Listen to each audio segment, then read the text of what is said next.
Ya, penilaian. Berasal dari kata penilaian dan bisnis. Nah, penilaian itu sendiri, ya, bagi teman-teman D3 penilai itu sudah tidak asing lagi ya, adalah proses pekerjaan seorang penilai dalam memberikan opini tertulis ya mengenai nilai ekonomi pada saat tertentu. Ya, sini ada beberapa hal yang di-highlight gitu ya, yaitu adalah proses pekerjaan gitu ya, di mana dikerjakan oleh seorang yang profesional penilai untuk memberikan sebuah opini tertulis secara tertulis ya, bukan lisan, mengenai nilai ekonomi pada saat tertentu. Nilai ekonomi suatu objek tentunya ya pada saat tertentu gitu. Ya. Ada saat tertentu. Iya betul. Karena apa? Penilaian ini sifatnya ya tidak bisa menjadi patokan dalam jangka waktu lama ya. Nilai itu bisa berubah seiring berjalannya waktu. Oleh karena itu tanggal di sini itu menjadi penting gitu ya. Menilai katakanlah saham berdasarkan fakta-fakta saat ini gitu ya. Tentunya itu hanya berlaku ya di tanggal sekitar saat ini gitu.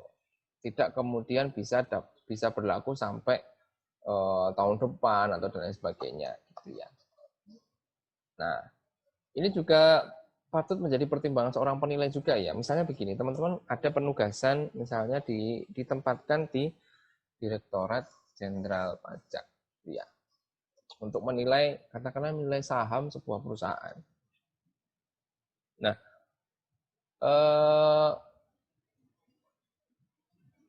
saham itu ya transaksi maksudnya gini.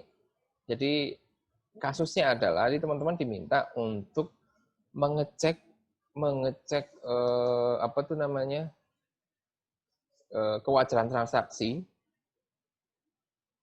misalnya pembelian saham antara perusahaan satu dan perusahaan yang lain gitu ya. Mereka ada jual beli kepemilikan gitulah.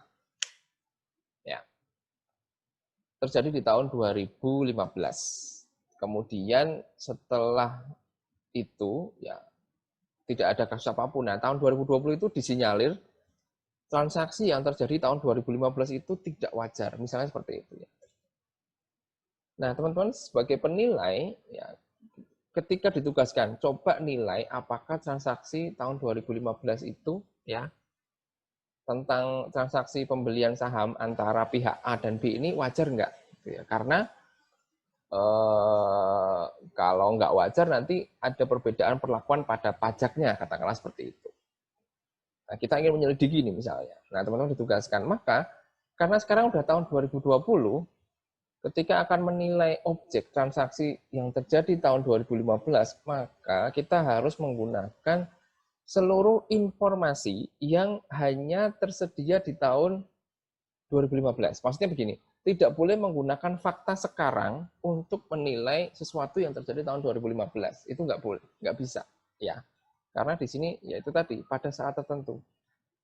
Misalnya kita menilai barang, suatu barang atau sesuatu objek penilaian di masa saat ini tahun 2020 kan fakta yang kita ketahui adalah fakta historis sebelum 2020 dan fakta sekarang kan gitu ya. Kita nggak tahu apa yang terjadi di tahun 2021 ya kan. Maka yang akan menjadi pertimbangan penilai ya keadaan saat ini gitu ya dan prediksi ke depan, bukan fakta tahun 2021 kita nggak tahu gitu ya.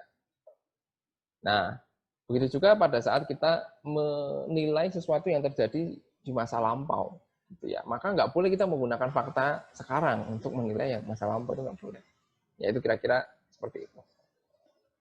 Bisnis kemudian ya dapat diartikan sebagai sebuah kegiatan komersial ya komersial ada penjualan ada pembelian kayak gitu ya ada jual beli lah barang jasa ya industri jasa atau investasi ya gitu ya ada kegiatan komersial industrial jasa atau investasi ya di sini definisi menurut standar penilaian Indonesia atau SPI. Okay.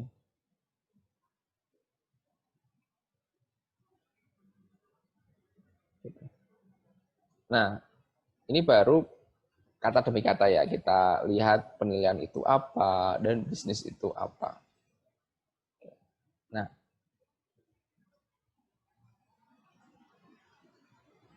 oke.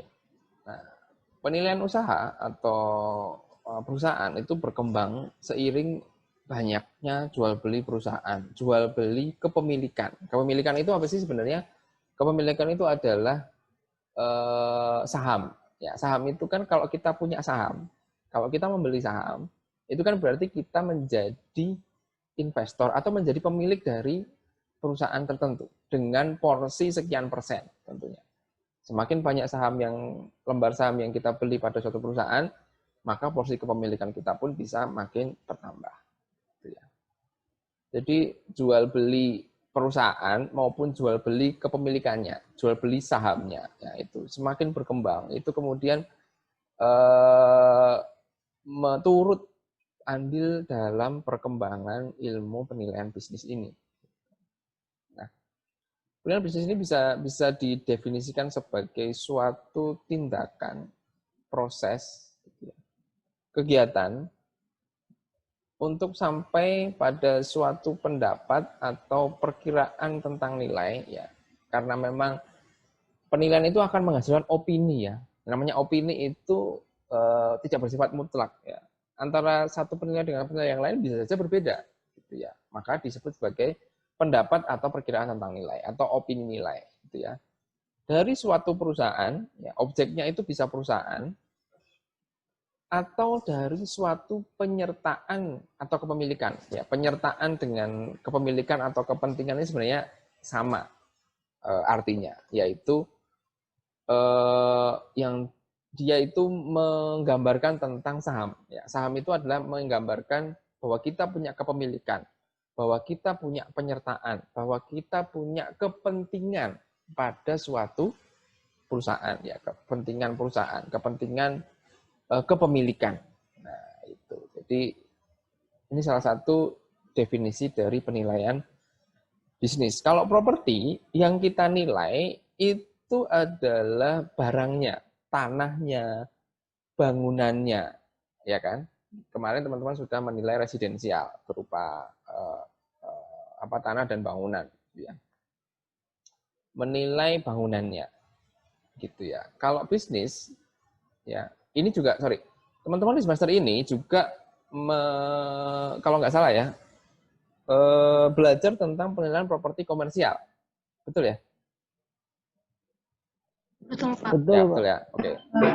Penilaian properti komersial. Nah, nggak usah bingung nanti dengan penilaian bisnis ya. Penilaian properti komersial itu adalah menilai properti tetapi sifatnya yang komersil. Komersil itu apa sih? Properti itu menghasilkan uang, gitu ya. Kalau residensial itu yang buat tempat tinggal, gitu ya, bukan untuk dibisniskan, misalnya seperti itu. Biasanya ya. Artinya secara karakteristik dia berbeda. Ya, residensial itu tempat tinggal, apartemen, rumah gitu ya. Kalau komersial itu kayak mall, ruko, kantor, gedung-gedung bertingkat itu ya, yang memang dia dibangun untuk menghasilkan uang. Menghasilkan uangnya gimana? Dengan disewakan. Itu ya, hotel kayak gitu ya. Itu dengan disewakan. Jadi bukan untuk tempat tinggal, tetapi lebih ke untuk mendatangkan uang. Banyak sebenarnya komersial ya.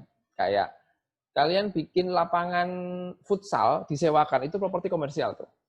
Ya, properti yang mendatangkan uang. Setiap ada orang main futsal kan dapat. Nah, bisnis itu menilai, yang dinilai adalah perusahaan atau saham. Secara sederhana seperti itu. Objeknya ya, perusahaan atau saham. Nilainya berapa? Ya. Menilai perusahaan dengan menilai saham dari perusahaan tersebut itu sebenarnya memang saling terkait. Karena apa? Saham itu kan kepemilikan kita pada suatu perusahaan. Kalau perusahaannya itu nilainya tinggi, pasti nilai kepemilikannya juga akan tinggi. Untuk menjadi pemilik suatu perusahaan yang bonafit, pasti kita harus mengeluarkan uang yang lebih banyak untuk membeli sahamnya. Gitu ya. Contohnya kayak kalian ketika di pasar modal gitu ya. Di pasar modal itu kan pasar tempat jual beli surat berharga berupa saham, ya kan? Saham itu kan kepemilikan. Saham yang perusahaannya yang lagi kolaps gitu ya, atau lagi gonjang-ganjing, misalnya kayak Bakri kayak gitu ya. Itu lagi jelek banget tuh sekarang, lagi jelek banget nilai sahamnya.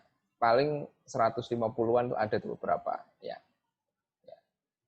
Tapi saham yang bonafit ya, saham yang perusahaan yang lagi bagus ya, katakanlah misalnya Telkom gitu.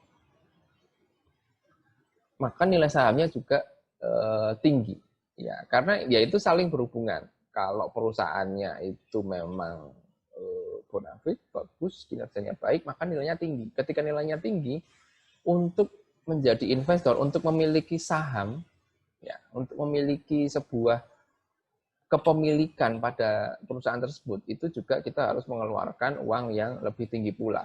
Kira-kira seperti itu. Kenapa kok ini objek pemilihan bisnis itu bisa berupa saham, bisa juga berupa perusahaan. Gitu. Nanti kita akan satu persatu akan kita bedah tuh. Jadi teman-teman bisa lebih memahami. Ini konsepnya memang mungkin baru bagi teman-teman. Nah, nanti apa bedanya dengan komersial? Nah, nanti di belakang akan ada tuh. Gitu ya. Yang jelas, bisnis itu menilai sesuatu objek itu sebagai bisnis. Misalnya begini, teman-teman. Kalau kita menilai hotel, kalau objeknya berupa hotel ya, misalnya hotel. Kalau di penilaian properti komersial, itu kita menilai hotel tidak memandang dia itu terafiliasi dengan perusahaan mana. Misalnya begini, suatu hotel itu kan bisa dikelola oleh grupnya Accor gitu, Accor Hotel ya, jaringan hotel macam-macam ya, internasional itu kayak Hilton, Accor Hotel yang punya kalau nggak salah kayak Novotel kayak gitu-gitu ya. Kemudian Ibis kalau nggak salah gitu ya. Ya itu adalah jaringan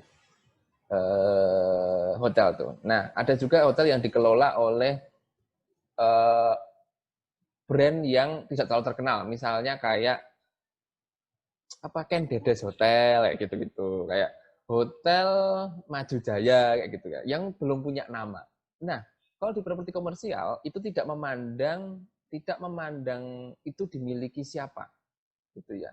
Yang penting propertinya kayak gimana, bangunannya itu kayak gimana, terletak di mana, pasar properti di situ sewanya nilai pasarnya berapa per kamar, per meter persegi, kayak gitu-gitulah ya. Seperti itu. Jadi melihat langsung ke objeknya. Nah, kalau penilaian bisnis itu melihat secara bisnis, secara usaha dalam artian luas, ya. Yang melibatkan mungkin gini ya. Bangunan yang sama ya, hotel yang sama, ya. Yang satu dikelola oleh seorang pengusaha lokal dengan brand Ken Dedes Hotel, ya. Yang satu punya brand namanya misalnya Novotel, gitu ya. Secara bisnis mereka mempunyai nilai yang berbeda, ya karena di sini di Novotel itu punya semacam nilai intangible, nilai tak terwujud berupa brand gitu ya. Karena tanpa kita sadari juga ya, kalau kita memilih membeli sesuatu itu kadang terpengaruh juga oleh suatu brand gitu ya. Contoh paling gampang ya, mobil ya. Ada Toyota, ada Daihatsu mengeluarkan ini yang sama.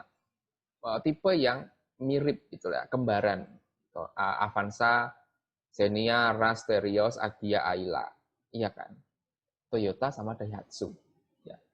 Preferensi orang itu pasti lebih mengarah ke lebih senangnya pasti, oh ya, aku lebih senang walaupun fiturnya dibedain ya, tapi katakanlah gini, fiturnya sama semua, orang pasti lebih cenderung milih Toyota. Karena apa? Biasanya ya, alasannya lebih percaya dengan merek itu karena reputasi pertama, jaringan dealernya misalnya ya, kemudian layanannya, purna jualnya lebih oke.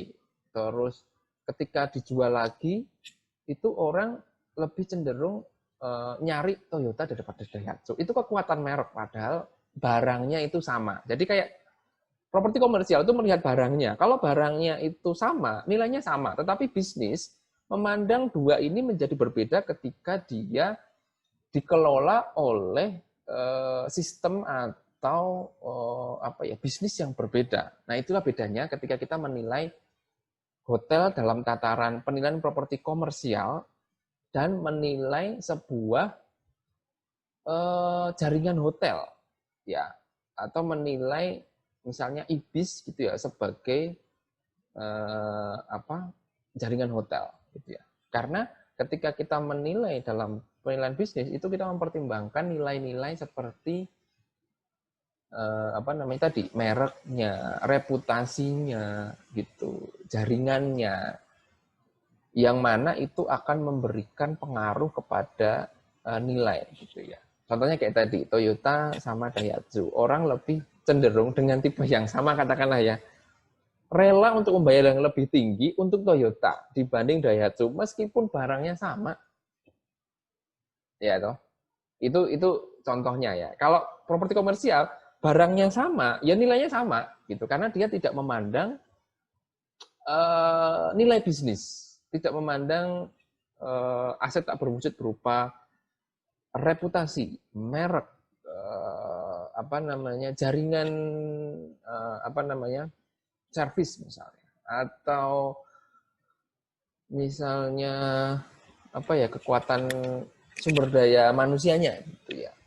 Itu enggak. Nah, kalau bisnis itu akan dipertimbangkan semua.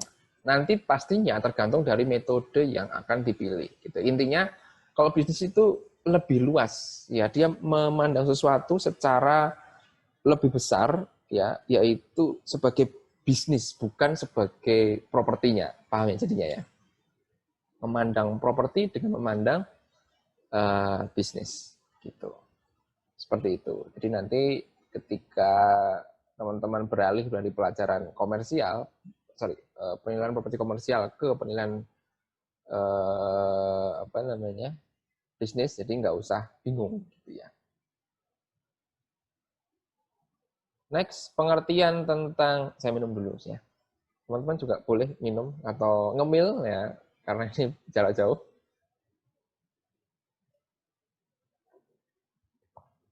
Feel free. Oke. Kemudian SPI juga memberikan definisi bahwa penilaian bisnis adalah tindakan atau proses untuk sampai kepada pendapat tentang nilai suatu perusahaan atau badan usaha, sama aja ya. Atau nanti kita akan banyak pakai istilah namanya business enterprise. Ya.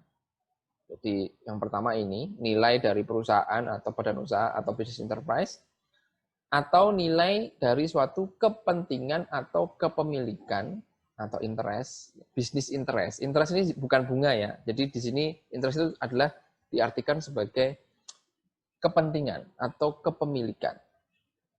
Yang di dalamnya meliputi penyertaan dalam perusahaan, ya bisa penyertaan dalam, ya, maksudnya kepentingan atau kepemilikan ini ruang lingkupnya bisa berupa penyertaan dalam perusahaan, saham, gitu ya.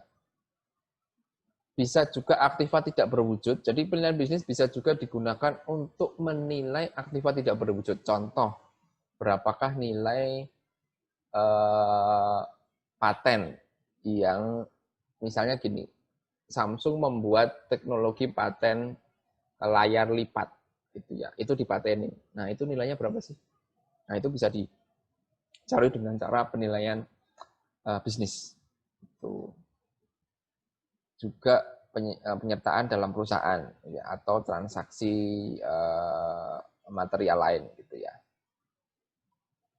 Misalnya dalam merger dan lain sebagainya gitu ya. Seperti itu ya.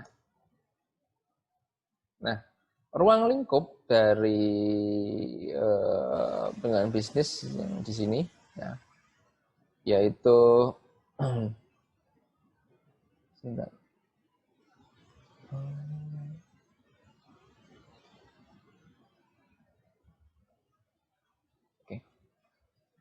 Ruang lingkupnya yang pertama adalah penilaian ekuitas atau penilaian saham atau penilaian penyertaan, ya, penilaian saham, penilaian badan usaha dengan perusahaan, penilaian aktiva tak berwujud, gitu ya, aktiva tak berwujud, contohnya adalah paten, trademark atau merek dagang, kemudian daftar pelanggan, kayak gitu-gitu ya.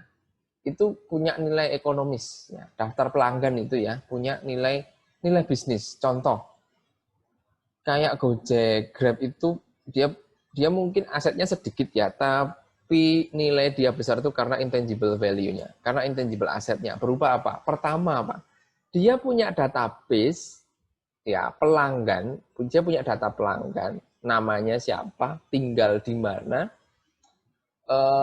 suka beli makan apa, ya, suka bertransaksi apa, suka beli barang-barang apa, terus suka kantornya ada di mana, suka nyewa atau ngojek atau bertransportasi online itu dari mana ke mana, umurnya berapa, jenis kelaminnya apa, itu dia tuh punya semua, dan itu punya nilai bisnis yang sangat besar, teman-teman.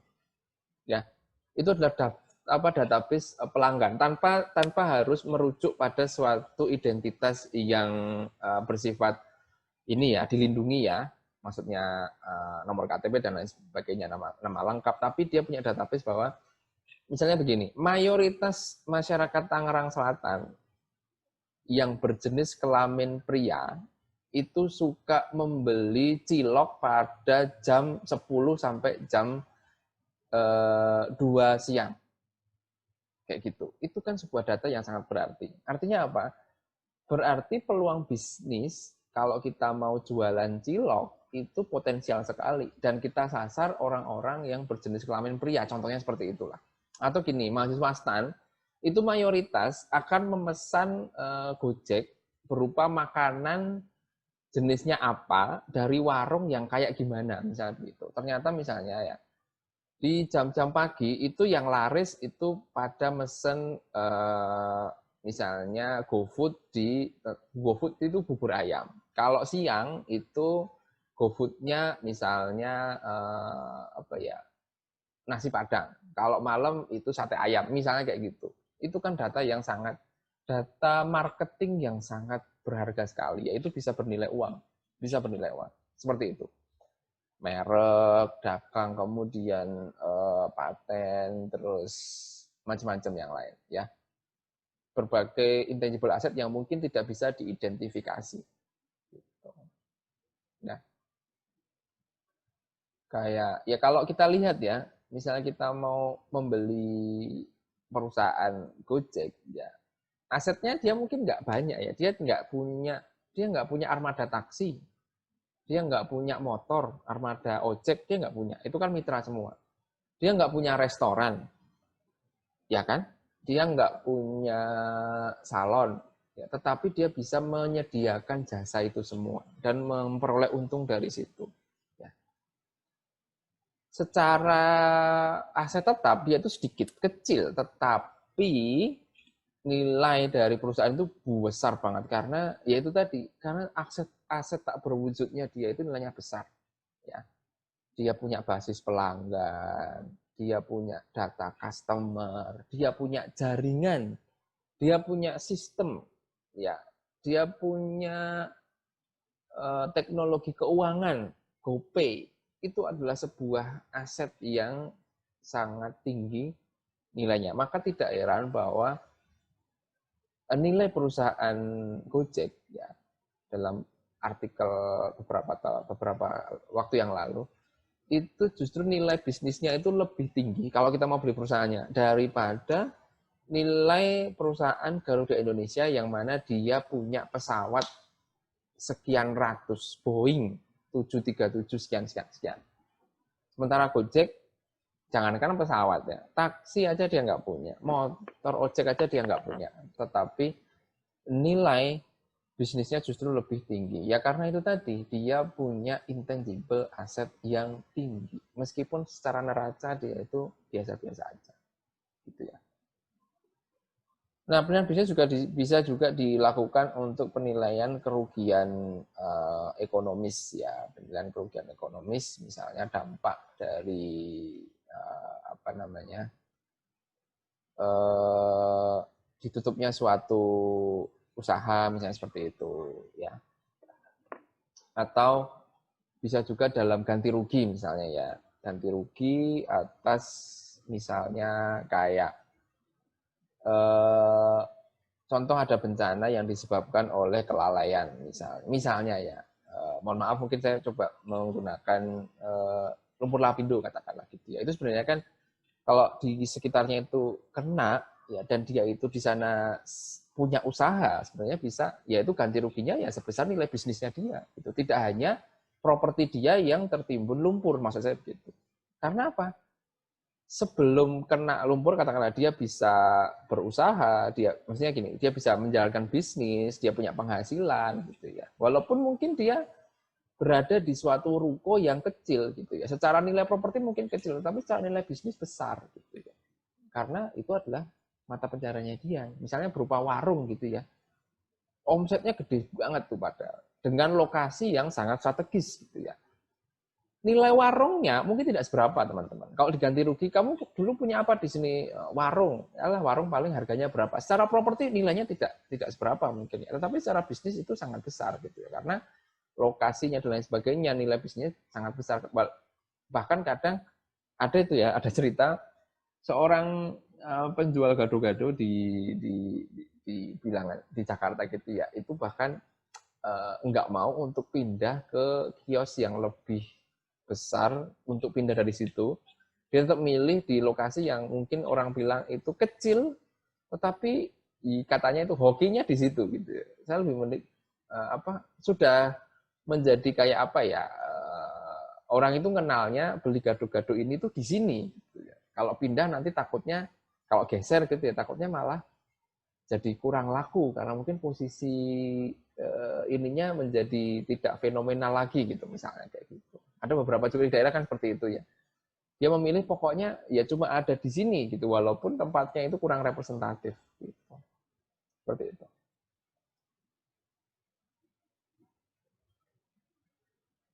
Oke, di sini bahwa tadi ya ruang lingkup atau objek penilaian bisa berupa entitas bisnis atau perusahaan secara keseluruhan, bisa juga kepentingan. Kepentingan itu berupa kepemilikan, surat berharga kayak gitu-gitu ya, aset keuangan, aset tak berwujud ya. Aset keuangan itu ya bisa berupa apa? Saham dari ke perusahaan lain, bisa berupa apa namanya? Obligasi kayak gitu.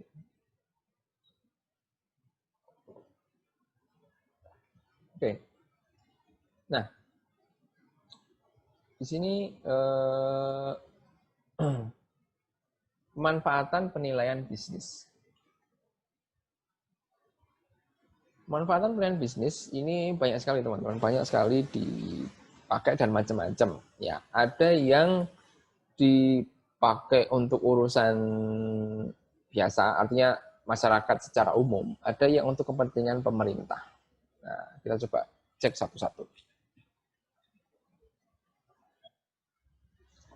Oke. Yang pertama adalah proses merger dan akuisisi. Merger dan akuisisi. Merger itu adalah penggabungan usaha. Misalnya kayak dulu ya, Bapindo, Bank Ekspor Impor gitu, kemudian bergabung jadi Bank Mandiri kayak gitu ya, merger, penggabungan usaha, dua usaha apa namanya atau lebih membentuk perusahaan baru dengan nama yang baru, itu merger. Kalau akuisisi lebih ke perusahaan A membeli perusahaan B, namanya tetap A. Nah, kayak gitu. Kalau merger itu biasanya disertai dengan nama yang baru ya, perusahaan A merger dengan perusahaan B jadi perusahaan C gitu. A hilang, B hilang, muncul C yang merupakan gabungan dari A dan B.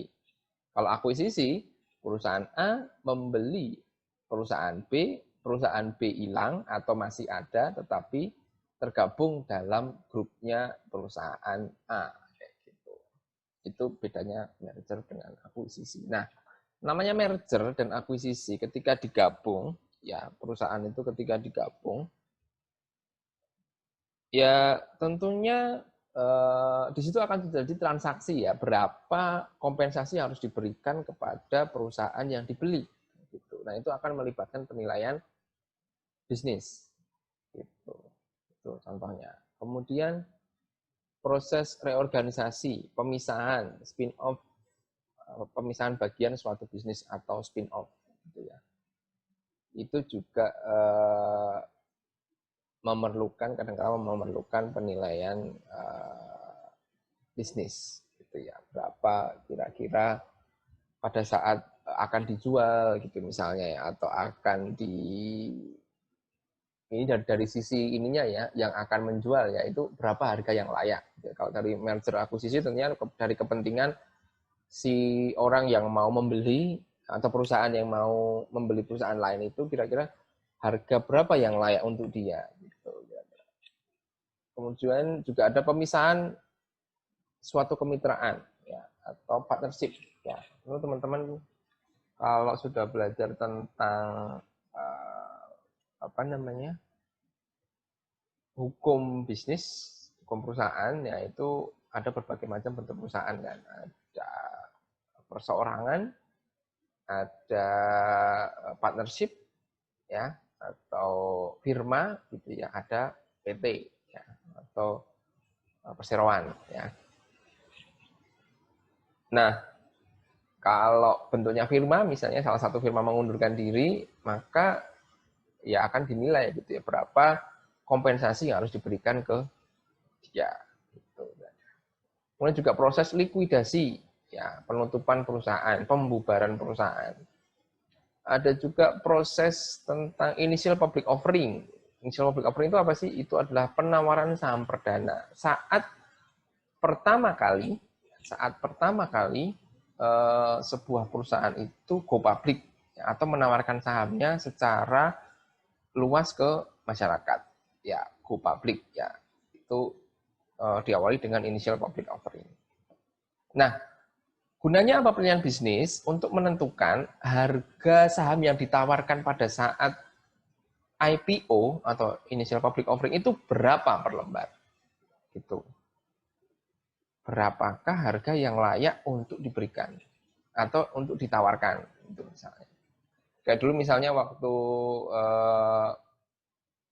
misalnya dulu sempat ya beberapa lah ya, Garuda, terus kemudian beberapa operator seluler itu apa namanya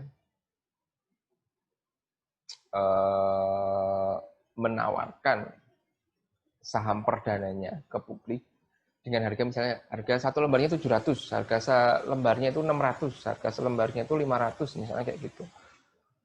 Tentunya harus itu berdasarkan analisis yang melibatkan penilaian bisnis tentunya. Berapa sih sebenarnya nilai saham kita sehingga per lembar itu kita jual berapa sih nanti ke masyarakat untuk pertama kalinya.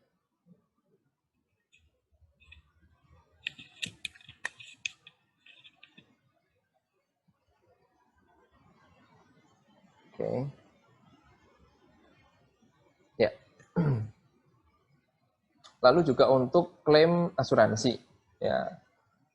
Klaim asuransi ini adalah ya misalnya terjadi kerugian ya atas suatu bisnis, kemudian ganti ruginya itu berapa besarannya dinilai dengan bantuan penilaian bisnis bisa juga. Memperoleh pendapat wajar atas suatu penyertaan ya, fairness opinion itu ya, pendapat wajar atas suatu penyertaan gitu, bahwa misalnya perusahaan A membeli saham perusahaan B gitu ya, dan itu akan terkait dengan misalnya harganya berapa. Nah, kadangkala pemegang saham itu minta itu pernyataan pendapat wajar bahwa apa yang dilakukan oleh perusahaan itu memang tidak terlalu mahal ya, sehingga bisa diterima oleh pemegang saham. Untuk kepentingan perpajakan bisa juga Nah, ini banyak sekali juga kasus-kasus yang melibatkan penilaian bisnis terkait apa namanya perpajakan. Ya, tadi misalnya ya transaksi yang melibatkan jual beli saham antara ini ya antara dua perusahaan. Gitu ya.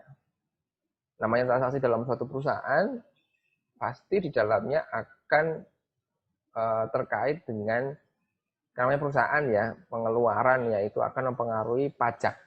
Ya, ketika nilainya dibuat terlalu tinggi atau terlalu rendah dan pajaknya itu menjadi terpengaruh, maka Direktorat Jenderal Pajak bisa saja melakukan penilaian transaksi, transaksi misalnya penjualan atau pembelian perusahaan gitu ya, yang dilakukan oleh suatu perusahaan, apakah wajar atau tidak. Kemudian juga penyertaan modal dari pemerintah. Ya, sebenarnya ini juga tentunya perlu dinilai. Contoh, ketika negara membeli sahamnya Freeport, nah itu harganya terlalu mahal nggak? Itu perlu penilaian bisnis juga. Berapa nilai dari Freeportnya? Kemudian yang terakhir juga penilaian aset tak berwujud, gitu ya. Jadi kalau untuk DJP, untuk penilaian perpajakan, untuk DJKN itu misalnya tadi penyertaan modal dari pemerintah. Untuk membeli, misalnya kita mau membeli Indosat supaya tidak lagi dimiliki oleh perusahaan asing misalnya. Kan sekarang ada kepemilikan Singtel di Telkomsel dan Indosat kan gitu ya. Kita beli aja yuk. Nah, ketika membeli itu pemerintah juga harus mempertimbangkan berapa nilai yang wajar dan itu biasanya dibantu dengan penilaian bisnis. Ya. Oke. Next, siapa yang melakukan penilaian bisnis? Ada penilai publik. Penilai publik itu adalah yang berpraktek di KJPP, Kantor Jasa Penilai Publik, gitu ya, di KJPP. Ada juga oleh pemerintah. Nah, kalau di DJKN dan instansi lainnya, ya baik pemerintah pusat maupun daerah, itu dinamakan sebagai penilai pemerintah. Ya, dia menilai biasanya untuk kepentingan baik untuk properti maupun untuk bisnis ya, gitu. Kalau properti biasanya kalau pemerintah itu ya untuk pencatatan barang milik negara, untuk pencatatan BMN, lelang kayak gitu-gitu. Nah, kalau bisnis biasanya juga untuk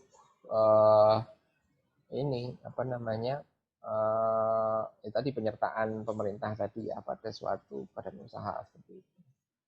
Atau pada proyek tertentu ya, proyek atau bisnis tertentu gitu ya. Misalnya pada konsorsium misalnya ya LRT atau MRT gitu ya, berapa porsi yang harus dibayar oleh pemerintah. Nah, itu kan tentunya pakai penilaian bisnis juga. Dan kedua ini penilai pajak. Penilai pajak adalah ya tentunya bekerja di Direktorat Jenderal Pajak. Ya, umumnya untuk menilai terkait perpajakan, menilai bisnis untuk terkait perpajakan. Baik bisa PPh gitu ya, bisa PPN dan lain sebagainya. Oke, penilaian bisnis dan properti, ya apa saja perbedaannya, ini tentunya ya banyak berbeda ya. Yang pertama, objeknya berbeda. Yang tadi sudah sampaikan, objeknya properti, kalau katakanlah komersial, itu ke propertinya, ke barangnya. Barang itu punya,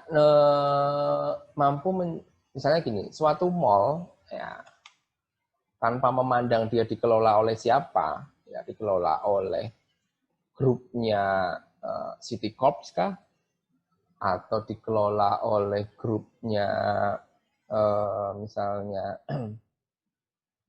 siapa namanya Hero dan kawan-kawan misalnya, atau dikelola oleh Sumarekon misalnya, ya itu nggak memandang itu, tetapi melihat propertinya itu ya sebagai sebuah barang gitu ya, yang mampu menghasilkan uang gitu ya. Yang biasanya yang dinilai adalah kemampuan dia menghasilkan pendapatan. Ya, kalau sebuah mall dengan luasnya segini, berada di lokasi ini, dengan karakteristik ekonomi seperti ini, kayak gitu ya.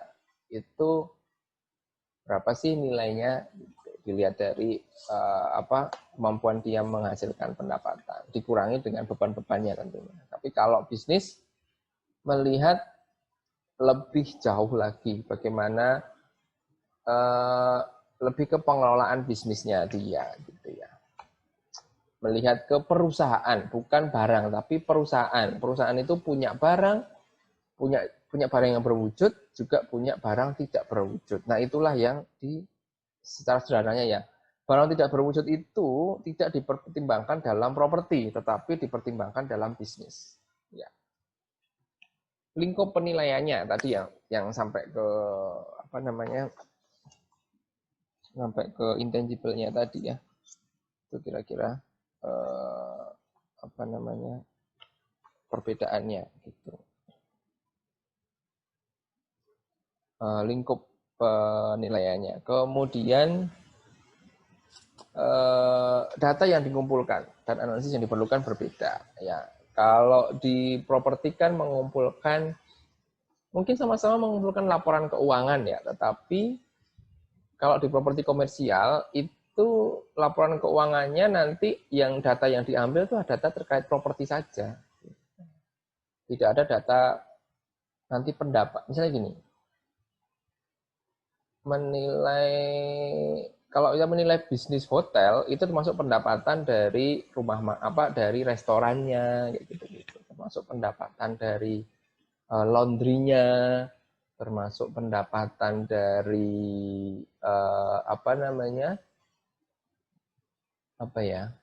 kalau hotel itu ya misalnya itulah ya. Tapi kalau menilai properti ya hanya dinilai bagaimana kemampuan properti menghasilkan uang gitu ya, dari sewanya, ya itu aja paling gitu. Tidak ada bisnis restoran di situ, nggak ada gitu ya. Properti ya dilihat propertinya aja gitu ya. Data yang dikumpulkan tentunya kayak gitu, data-data bangunan, data karakteristik fisik, karakteristik lingkungan ya. Sementara itu juga diperlukan kayak highest and best use gitu-gitu ya untuk properti. Dalam bisnis ya, selain data makro juga data industri, data perusahaan gitu ya. Ini juga nanti perlu melihat lebih banyak seperti strategi perusahaan. Kalau di komersial nggak ada tuh strategi perusahaan, nggak perlu lah. Nah kalau di bisnis itu perlu ya, strategi ke perusahaan ke depan seperti apa, pangsa pasarnya sekarang seperti apa, produknya apa saja gitu, kira-kira bagaimana jaringannya gitu, operasinya seperti apa gitu. Dan laporan keuangan yang diambil itu akan dilihat secara keseluruhan ya, tidak hanya terkait propertinya saja, tetapi juga bisnis-bisnis lain yang terkait. Dari hotel tadi juga mempertimbangkan kayak bagaimana restorannya kayak gitu. Ya. Keempat, basis ilmu pengetahuan yang diperlukan itu juga berbeda. Yang namanya kalau properti itu kan lebih ke ekonomi properti ya, ekonomi wilayah kayak gitu. Terus kadang kita juga kalau untuk pendekatan biaya perlu teknologi bangunan, ya kan? Kita kadang perlu ilmu ukur, kadang perlu ekonomi wilayah, analisis pasar properti. Ya. Di sisi lain kalau di penilaian bisnis ya basis ilmunya lebih banyak ke akuntansi, gitu ya, manajemen keuangan, analisis strategi, hukumnya kalau di properti agraria, kalau di bisnis ya hukum perusahaan dan bisnis kayak gitu. Basis ilmunya berbeda. Pendekatan dan metodologi yang digunakan juga berbeda. Nanti kita akan sampaikan itu insya Allah di pertemuan berikutnya ya, di pertemuan minggu depan. Oke. Nah, secara sekilas sebenarnya pendekatan pada properti itu kan misalnya pendekatannya itu berupa pendekatan pasar, ya perbandingan data pasar, kemudian pendekatannya biaya dan pendekatan pendapatan, gitu kan. Nah, kalau bisnis ya itu mirip sih, tetapi sebenarnya secara metodologi atau prakteknya, teknisnya itu sangat berbeda. Pendekatan pasar ada juga di bisnis, ya. Jadi menilai suatu bisnis dengan membandingkan bagaimana nilai jual bisnis itu di pasar. Ya, paling gampang contoh adalah misalnya kita mau menilai saham PTX gitu ya. Nah, saham PTX ini kita lihat di bursa efek ada nggak perusahaan yang sejenis dan sebanding. Nah, kalau dua perusahaan sejenis dan sebanding, harusnya kan harga sahamnya sama, ya kan? Nah, kalau ketemu pembanding, maka bisa digunakan juga untuk menilai perusahaan yang kita jadikan objek tadi. Sama kayak properti ya, hampir sama. Tetapi instrumennya nanti akan sedikit berbeda. Ya, bukan sedikit ya, jauh berbeda. Kemudian kalau di properti ada pendekatan biaya, kalau di bisnis itu diganti dengan pendekatannya adalah pendekatan aset. Pendekatannya adalah pendekatan aset atau neraca. Nah, kalau di properti itu misalnya begini, biaya itu kan berarti memperhitungkan bagaimana ketika kita membangun baru gitu ya. Kita membangun baru kayak yang persis kayak gini, itu kira-kira habisnya berapa sih kayak gitu kan. Dikurangi depresiasi seperti itu. Nah, kalau bisnis itu melihat bukan biaya ya, tetapi tadi pendekatannya adalah pendekatan aset atau pendekatan neraca. Jadi menilai satu-satu asetnya di dalam neraca. Seperti itu. Kemudian ada juga pendekatan pendapatan sama antara properti dan bisnis juga ada ya. Hanya saja instrumen pendapatan yang akan digunakan dalam analisis itu berbeda. Kalau di properti itu hanya pendapatan dan beban yang terkait dengan propertinya, tapi kalau di bisnis itu terkait dengan keseluruhan bisnisnya.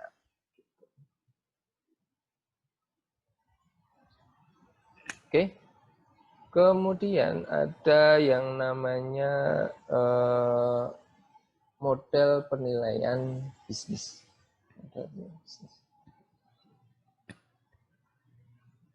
Penilaian bisnis itu ada dua model, yaitu equity model dan invested capital model. Model equity dan model kapital yang diinvestasikan. Sebentar saya mau ini dulu ya,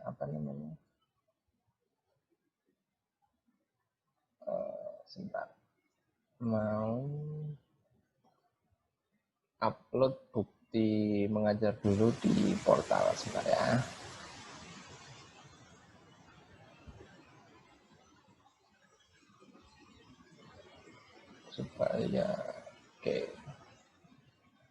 Supaya sudah terrecord.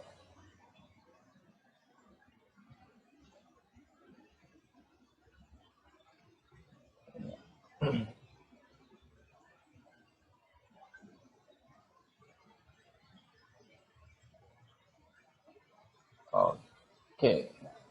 Ya. Saya lanjutkan ya.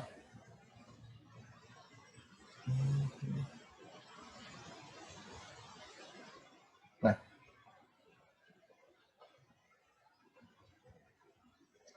ada equity model, ada invested capital model. Jadi ada dua model dalam penilaian bisnis. Mengikuti secara garis besar bahwa objek penilaian bisnis itu akan ada dua. Ada saham atau ekuitas dan ada perusahaan. Nah, yang pertama sorry. Nah, kalau equity model, gitu ya. Equity model itu adalah menilai perusahaan ya dengan cara pendekatannya itu adalah menilai langsung sahamnya. Ya, jadi menilai langsung ke ekuitasnya. Jadi metodenya itu langsung nembaknya itu ke nilai saham. Gitu ya. Acuan yang dipakai adalah nilai untuk memperkirakan nilai saham. Sementara itu, kalau invested capital model, itu yang menjadi acuan, yang menjadi target, itu adalah nilai perusahaan secara keseluruhan. Meskipun begitu teman-teman, ini namanya model ya. Model itu kayak rancangan gitu ya. Yang satu nembaknya ke saham, yang satu nembaknya ke perusahaan secara keseluruhan. Nah, menilai saham itu tidak harus menggunakan equity model, tapi bisa juga menggunakan invested capital model. Jadi kita menilai perusahaannya dulu, ya, baru nanti kita lihat, baru ketemu untuk nilai sahamnya berapa, gitu. Bisa juga menilai saham itu juga langsung ditembak ke nilai sahamnya aja, gitu ya. Itu pakai model equity namanya. Masing-masing itu kayak punya rumus yang berbeda, tetapi semuanya ini bisa saling melengkapi, bukan melengkapi ya, saling sebenarnya sama aja. Jadi menilai invested capital model atau menilai perusahaan itu tidak harus langsung pakai invested capital model gitu. Menilai perusahaan tidak harus memakai invested capital model.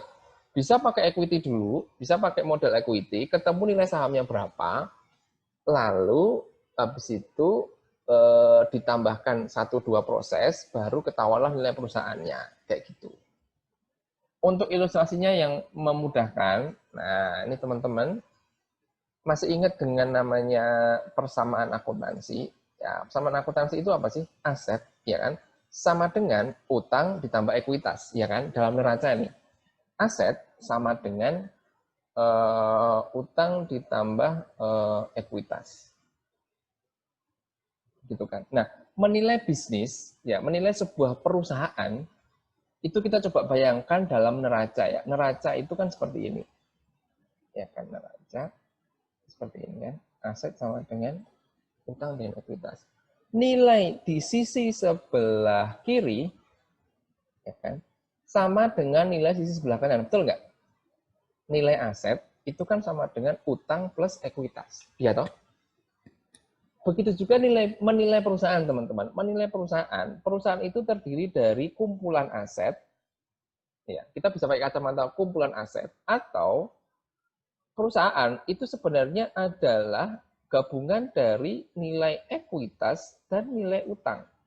Keduanya akan menghasilkan nilai yang sama. Gitu.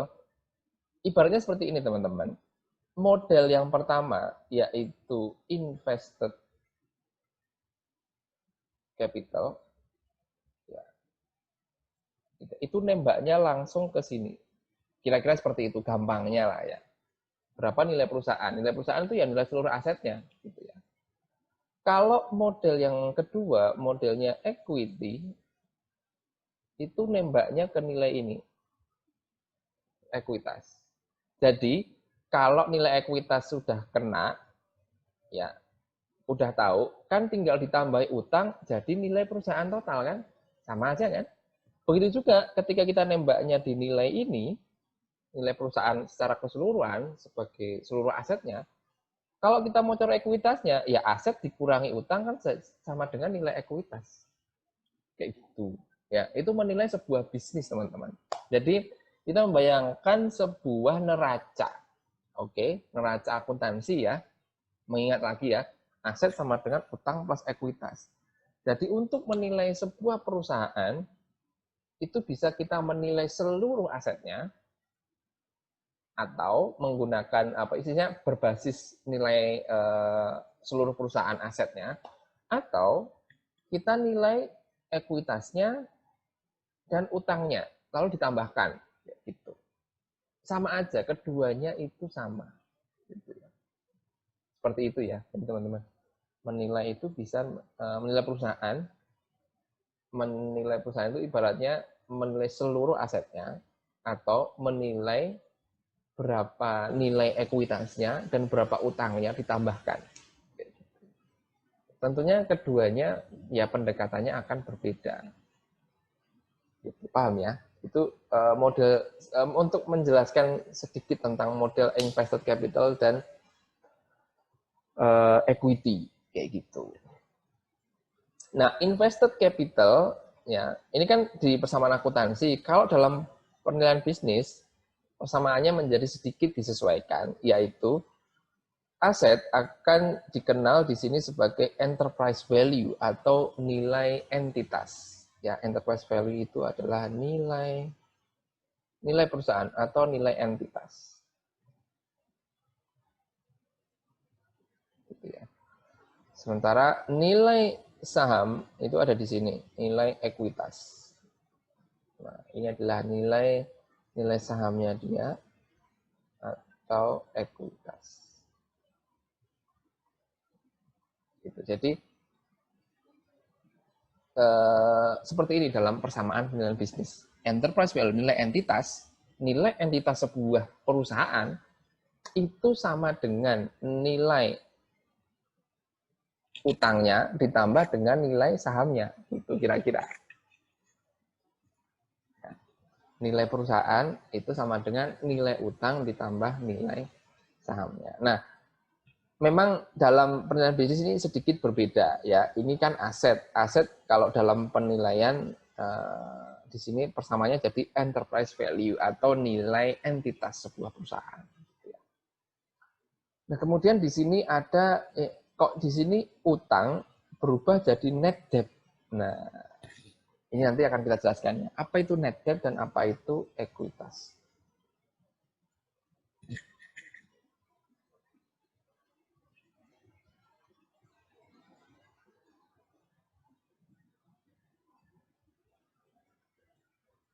Oke.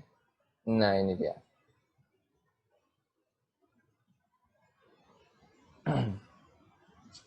Kita kalau penilaian bisnis tadi kan sudah dijelaskan sedikit ya tentang ini ya enterprise value ya, ini kan sama dengan net debt plus equity. Kita coba membreakdown secara lebih jauh dengan ilustrasi ini teman-teman. Di sisi kiri itu kalau dari sisi akuntansi ya, di sini itu kan aset. Ya kan? Sama dengan ya kan? Di sini itu adalah katakanlah ini adalah utang, misalnya seperti itu ya, utang. Ini ada saham preference, ya, ada minority interest dan ada saham biasa, ya kan. Di sini ada utang plus saham. Nah, dalam penilaian bisnis ini pengelompokannya agak sedikit berbeda teman-teman. Jadi ini saya ambil dari bukunya Damodaran. Dia membuat suatu persamaan akuntansi dalam memahami penilaian bisnis itu seperti ini. Di sisi aset itu kan macam-macam ya teman-teman. Kita mengenal ada cash, ada fixed asset, kayak gitu-gitu kan. Ada cash, ada fixed asset, ada intangible asset, ada namanya working capital. Ya kan? Nah, kalau di neraca akuntansi kan working capital itu nggak ada tuh. Yang ada kan biasanya gini ya, ada cash, ada akun receivable atau piutang, ada inventory gitu ya, ada plan aset ya atau equipment, building dan lain sebagainya kan. Kemudian intangible asset juga ada gitu kan. Nah, tapi di sini dalam penilaian bisnis itu dipecah menjadi klasifikasinya seperti ini ya. Cash dan cash equivalent itu dipisah. Cash dan cash equivalent itu adalah surat berharga yang sangat liquid yang disetarakan atau diekuivalensikan dengan cash. Contohnya adalah misalnya ketika perusahaan membeli sertifikat Bank Indonesia ya, itu sangat liquid kayak uang. Jadi kayak dijual ke pasar itu cepat dia menjadi uang gitu lah kira-kira. Dan itu dinamakan cash equivalent. Ini dipisah. Sementara kelompok yang kedua ini disebut sebagai operating asset. Operating asset itu sebenarnya adalah enterprise value. Enterprise value atau nilai perusahaan itu ya ini. Nilai perusahaan itu adalah nilai dari working capital ditambah fixed asset ditambah intangible asset. Saya mau tanya sekarang ke teman-teman, silakan jawab via chat. Apa yang dinamakan dengan working capital? Yuk, ada yang tahu nggak? Working capital itu apa sih? Ya, working capital itu apa sih? Silakan ya. Silakan dijawab via chat. Yuk.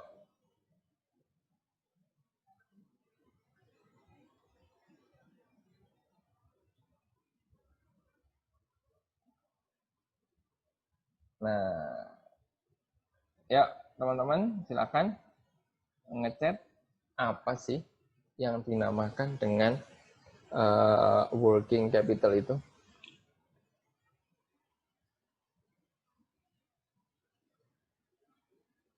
Ayo. Oh ya, kita sampai jam berapa ya? Tolong saya diingatkan.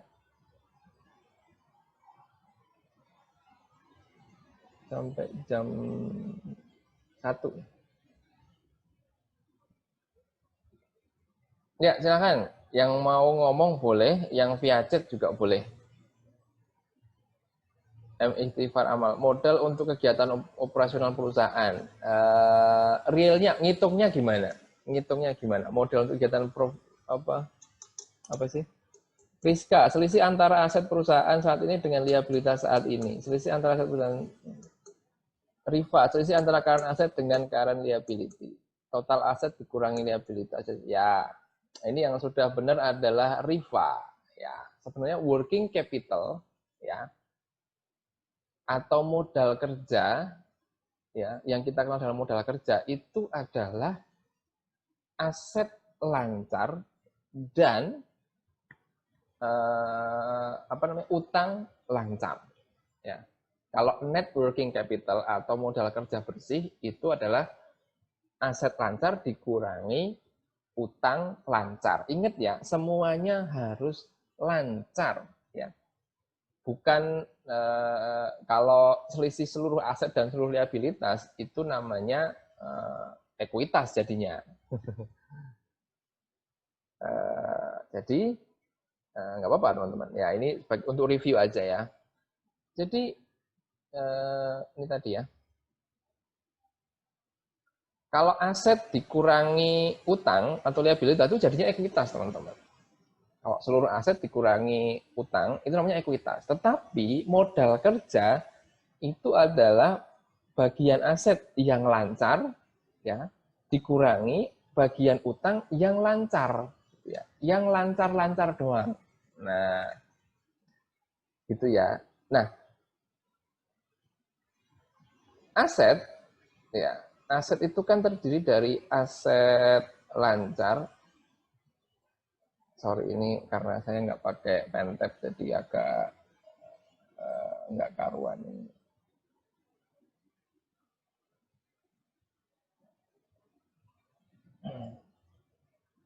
Oh gini aja deh.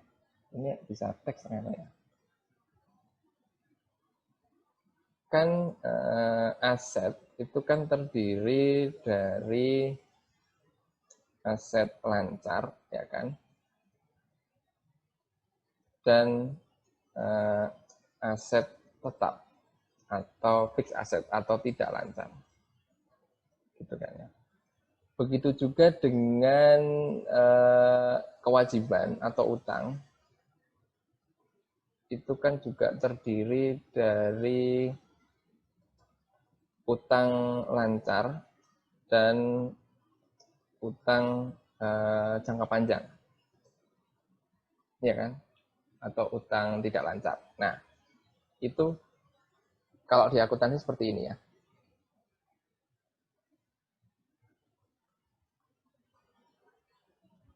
Nah, kalau yang apa namanya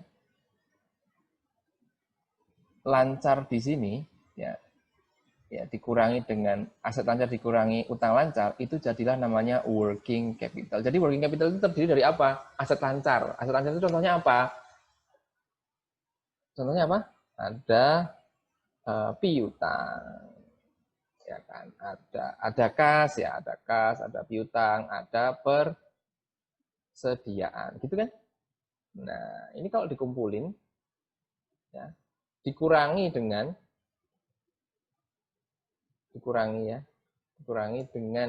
utang lancar itu misalnya apa? Utang dagang, ya, atau account payable istilahnya kalau teman-teman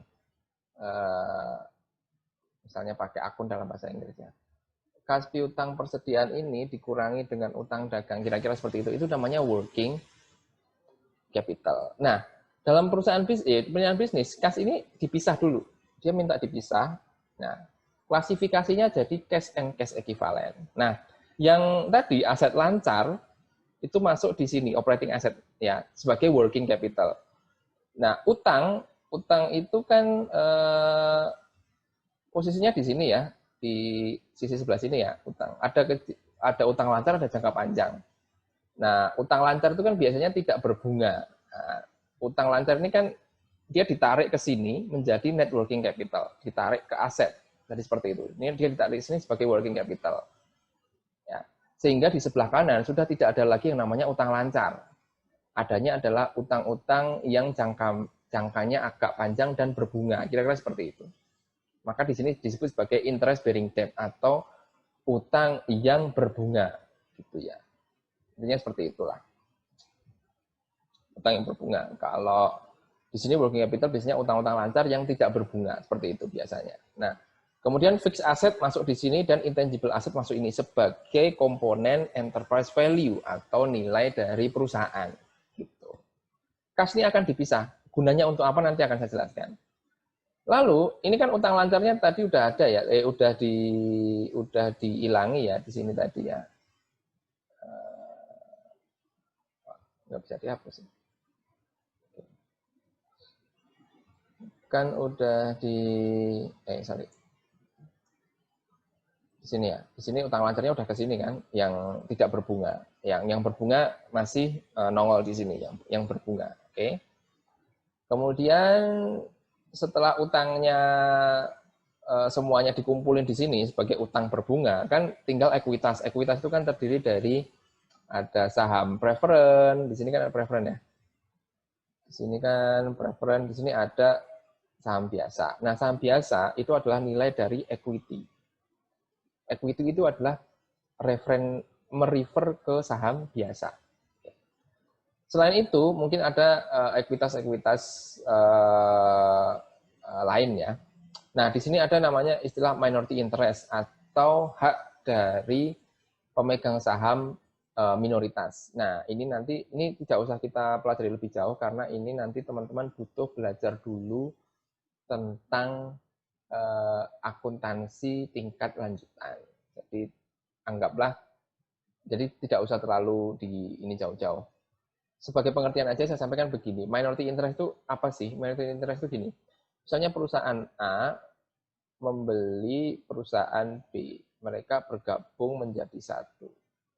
Nah, misalnya kepemilikan A di B itu adalah 80%, kan gitu ya. Nah, sisanya 20% itu kan B, 20% dari B itu kan tidak dimiliki A, tapi dimiliki oleh orang lain. Nah, 20% inilah yang dinamakan sebagai minority interest atau kepentingan, interest itu kepentingan ya, dari pihak minoritas. Jadi ini bukan bunga minoritas, bukan, tetapi kepentingan dari pihak minoritas. Oke ya. Nah, kalau sesuai dengan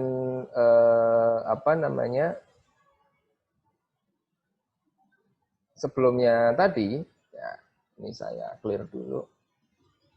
Kan enterprise value sama dengan net debt plus equity, ya kan? Persamaannya kan begini. Enterprise value tadi udah ketahuan ya. Enterprise value itu yang mana sih? Halo. Enterprise value itu yang ini. nilai dari seluruh aset atau modal kerja, aset tetap, dan aset tak berwujud. Ya. Nah, net debt itu apa sih? Net debt itu sebenarnya adalah ini, teman-teman. Jadi cash and cash equivalent itu pindah ke sisi kanan. Ya, jadi net debt itu sama dengan interest bearing debt atau apa namanya, utang yang berbunga dikurangi cash, itu namanya net debt. Ya, net debt. Jadi gini, kenapa kok cashnya itu dipisah? Sebenarnya gini, kalau kita istilahnya gini, punya perusahaan ya, punya misalnya kasnya itu 5.000 gitu ya, aset lainnya itu misalnya 15.000. Jadi kan total aset dia kan 20.000 kan gitu ya. Terus misalnya perusahaan itu punya, kan ini persamaan ya, ini kan aset. Nah, misalnya perusahaan itu punya utang. Utangnya itu adalah 4.000, sedangkan ekuitasnya itu adalah 16.000. Ya, balance ya. Jadi totalnya kan di sini total utang dan ekuitasnya itu kan 20.000, sama ya. Nah, sebuah perusahaan aset totalnya itu 20.000 dengan total utang 4.000 dan ekuitas 16.000. Sebenarnya secara netnya kan gini. Kalau kita beli perusahaan ini, ya, kita beli perusahaan itu kan beli asetnya, seluruh asetnya, atau beli seluruh utang dan ekuitasnya. Betul ya? Artinya apa? Ketika kita membeli perusahaan yang memiliki utang, maka kita sebagai pembeli itu juga akan menanggung utang, ya kan? Karena perusahaan tersebut yang akan kita beli akan menanggung utang. Ketika perusahaan itu punya kas 5.000, sebenarnya kan gini. Kasnya 5.000, ya udah yang 5.000 ini 4.000-nya itu buat ngelunasin utang, sehingga utangnya itu apa namanya, nggak ada. Atau misalnya utangnya ada sorry mungkin ya seperti itulah katakanlah ya. Jadi misalnya sebenarnya nilai asetnya ini, kasnya kalau dikurangi utang kan jadi kasnya itu tinggal 1.000 kan ya, utangnya habis kan, net debt-nya 0 kan, debt-nya hilang.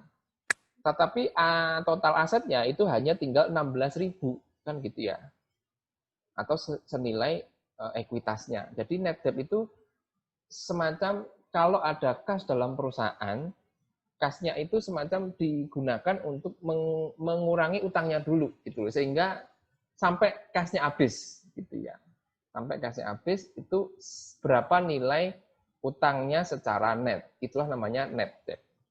Ditambah dengan nilai saham preference dan nilai minority interest gitulah kira-kira. Itu net debt. Ditambah dengan equity value namanya enterprise value. Kira-kira seperti ini teman-teman, persamaan dalam apa namanya, penilaian bisnis. Jadi berangkat dari apa namanya, sorry, saya minum dulu.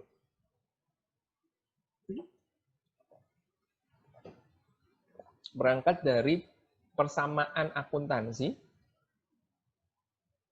yang kemudian dimodifikasi dengan konsep yang bisnis sehingga seperti inilah. Jadi kalau kita mau menilai sebuah bisnis, bisa masuk ke enterprise, menilai enterprise value-nya atau menilai ke equity value-nya, terserah gitu ya. Kalau memang tujuannya menilai enterprise value ya bisa langsung ke sini, atau apabila ini susah, misalnya gitu ya, kita bisa menilai equity-nya dulu. Baru nanti cari data net debt-nya. Nah, setelah ketemu equity, net debt-nya ketemu, tambahin aja, jadilah namanya nilai perusahaan, kayak gitu. Atau kita cari nilai perusahaannya, setelah itu cari nilai utang bersihnya, ditambah preference share dan minority share, ya. Ketika enterprise value dikurangi dengan net debt ini, jadilah namanya nilai sahamnya. Saya kira seperti itu teman-teman, memahami model dalam penilaian bisnis. Jadi kita menganalogikan seperti menilai atau melihat apa namanya, melihat neraca ya, melihat persamaan akuntansi gitu, seperti itu ya. Jadi bagaimana kita menilai sebuah perusahaan ini, pengantar dulu untuk membuka cakrawala teman-teman bagaimana melihat pilihan bisnis ya. Ini tidak sulit kok ya. Kalau kita coba pahami step by step, insya Allah lebih mudah. Oke, mungkin untuk hari ini cukup sekian ya. Apabila ini belum, masih 5 menit sih, tapi saya coba buka untuk pertanyaan. Silakan nih bagi yang mau bertanya ya tentang materi yang tadi kita sudah sampai ke model penilaian bisnis. Ya, udah terakhir. Ini adalah sampai ke persamaannya ya. Jadi persamaan dan asal mula atau asal usul persamaan penilaian bisnis ini ya, yang diambil dari persamaan akuntansi. Ya, silakan teman-teman yang mau ini bertanya. Ada nggak?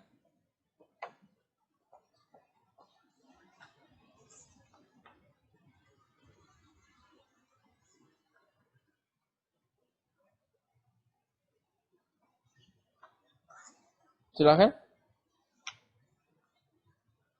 Bisa via chat, bisa via apa namanya? Bisa via langsung ngomong. Silakan. Kalau mungkin ada yang penasaran gitu ya tentang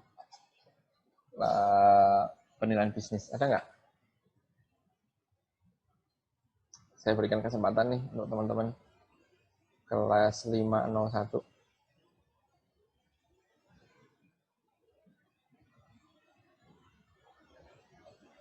Ada nggak? Masih malu-malu nih. Ada nggak yang masih asing atau mungkin penasaran, belum jelas tentang pengenalan penilaian bisnis pada pagi hari ini, pada siang hari ini?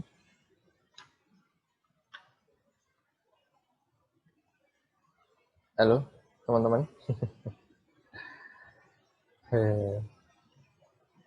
Masih ini malu-malu. Nanti slide akan saya bagikan dan insya Allah kalau sudah selesai ininya, videonya juga akan saya upload di YouTube channel saya. Gitu. Nanti bisa dinikmati lagi atau diputar lagi untuk dapat penjelasan. Ada nggak ini yang bertanya? Belum ada? Hautal sedikit. Oke. Untuk income property seperti kemarin dan perbedaannya dengan Pak, untuk income property seperti kemarin dan perbedaannya dengan bisnis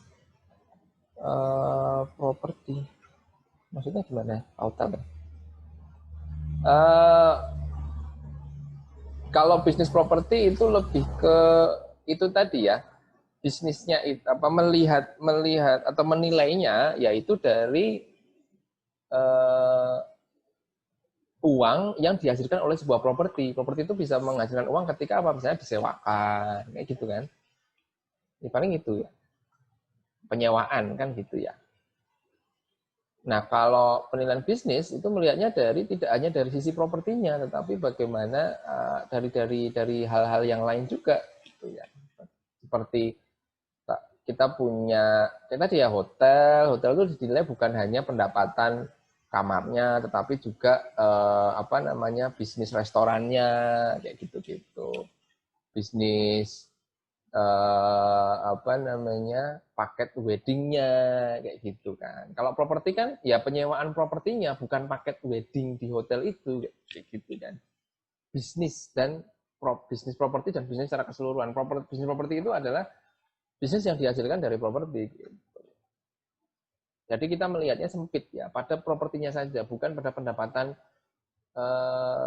lain-lain gitu ya. Kayak misalnya pendapatan dari misalnya ada event, ya, misalnya ada suatu hotel yang